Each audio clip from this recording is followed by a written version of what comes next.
Assalamu alaikum. Hello everyone, welcome back to my another video. In this video, Photoshop center text horizontally and vertically. I apply this A to Z formula. Okay. Oh sorry, not use for formula for this formula. Just use tool. Photoshop tool. Okay. First of all, type horizontally, then vertical type text.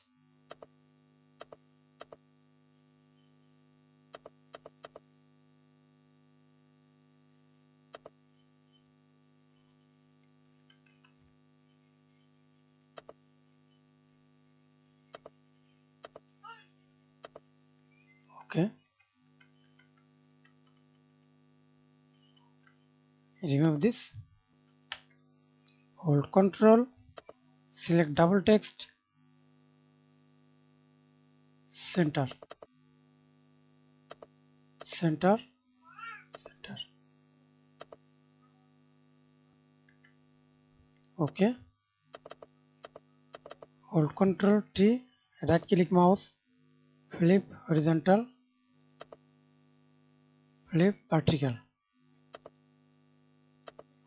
Okay.